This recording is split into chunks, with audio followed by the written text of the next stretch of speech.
The Strongest in Dragon Ball series is a series here on the channel where we delve into the incredible feats and outlandish power of the strongest characters throughout the entire Dragon Ball franchise. And throughout the years, I've discussed many fan favorites, both on the good side and the bad side. But with this edition, we're going to take a bit of a sharp turn here and focus on the Dragon Ball Super manga with a character that has so far only appeared in the Dragon Ball Super manga with the arc that followed Dragon Ball Super Broly's release, and that would be the Moro arc. So on this edition of Dragon Ball's Strongest Characters, let's discuss Moro, the Planet Eater, and what makes him such a fearsome foe for our heroes. And trust me, he's got some real interesting traits that other villains don't. We're going to analyze all of that and more next. Today's video is sponsored by Wonder. AI is taking the world by storm, and you should take part in it too. With the Wonder app, you can turn your words into digital art and bring your ideas to life. All you have to do is type what you want and let Wonder do the rest of the painting, or you can even upload your own pictures. For example, if I just type in Goku versus Vegeta, the app will take the data and create something original. You can spend hours playing with and tinkering with Wonder until your idea becomes a reality. Pick a style and hit create and see what comes up. Click the link in the description to download Wonder and get a free trial of the premium version and put your creativity to the test. It's faster, you get unlimited art, no ads, and way more styles to choose from. Seriously, you can spend a long time playing with this, and it's a good time. Once again, the link is down below. Download Wonder and create some wonderful art today. Moro was the first enemy that our heroes would face off against in the events after Dragon Ball Super Broly. And interestingly enough, Moro in many ways when he was first introduced was a villain that was dangerous and cunning and much more of a threat than Broly was, but for completely different reasons than Broly. In many ways, he's the opposite of Broly. The early Moro was introduced as this sort of warlock type of character, one that we haven't seen since probably Madoshi Babidi in Dragon Ball Z. His abilities went far beyond just physical strength. In fact, his physical strength was probably low at first, but his magical power was likely the highest of any Dragon Ball villain thus far. Moro introduced abilities that no other Dragon Ball villain had done prior to him, and really the secret to his power is the fact that he is indeed a planet eater.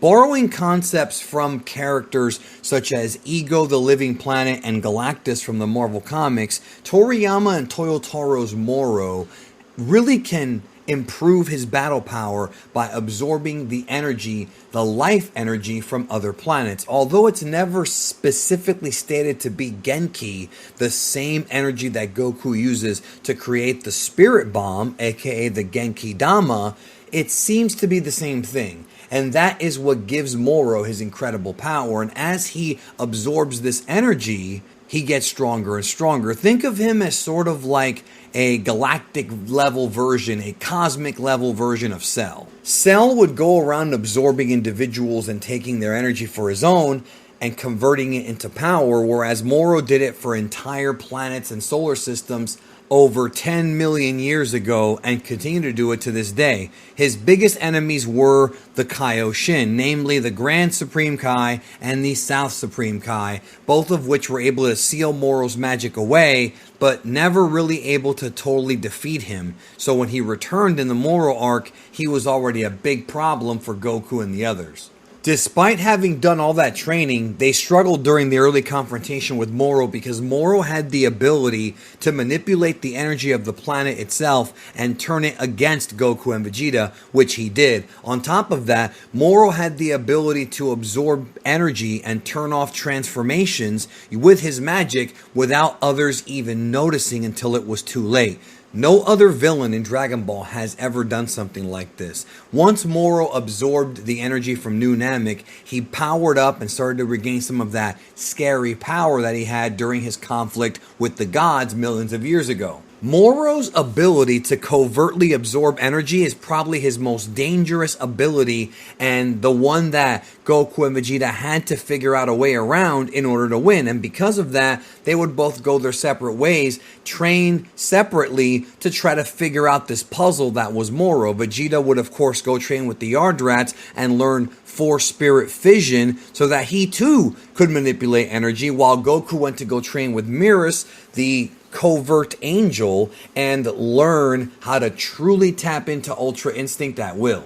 Meanwhile, Moro would get stronger. Moro took a couple months to power himself up by absorbing multiple planets, kind of like what Cell did in Dragon Ball Z before meeting up with 17. He had to make sure that he was strong enough to defeat any opponent, because it was stated that Goku and Vegeta, had they done Super Saiyan Blue or even their higher forms beyond that, they'd probably beat him in a physical fight. But once again, that magic power, that's really the key here, is that magic power that tips the scales in Moro's favor.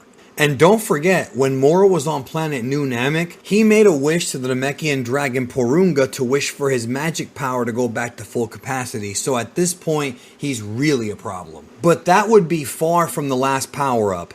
After training on planet Yardrat, Vegeta returned to the battlefield on Earth, this time having mastered spirit control and utilizing the Force Spirit Fission technique, put Moro up against the wall and was beginning to really put a beating on him. And it seemed for a minute there that Moro might actually be defeated until he absorbs the android OG-73. And when this happened, Moro transformed once again, receiving not only a physical power-up, but perhaps the most dangerous ability you can have on top of being a magic user, and that is the copy ability. OG-73 was an artificial life form that had the power to copy someone else's techniques just by getting behind them and touching them in the back of the neck. Now Moro had this ability. At this point, he was so powerful that he himself thought that he had surpassed the gods of destruction. Now that's a controversial thing to say, because there's tons of clues going back to when the Dragon Ball Super anime was on the air that not only was Jiren stronger than a god of destruction, that was actually stated, but that Goku and Ultra Instinct had surpassed them too. But the manga doesn't really go into that, and the manga seems to have it to where the gods of destruction, or at least Beerus, may still be stronger.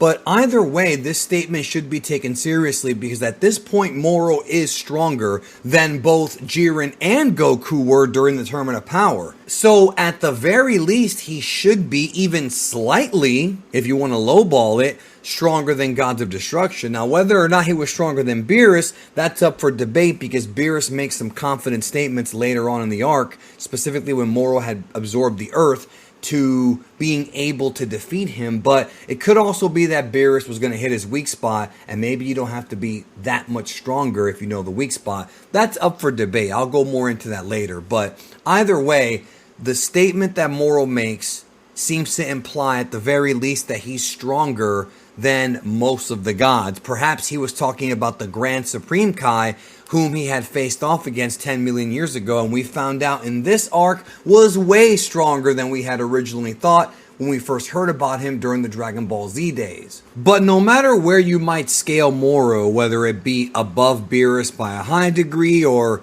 equal to him or a little bit, he was no match for an angel, even a lower angel like Mirrors, as we saw in the manga, when Mirrors was able to pretty much embarrass Moro. This would lead to Goku figuring out how to access Ultra Instinct at will, but would also cause a bit of a problem. The problem came that while Mirrors was trying to illustrate a point, he let his guard down, and as a result of that, Moro was able to tap into the angelic powers, and as a result, use a version of perfected Ultra Instinct.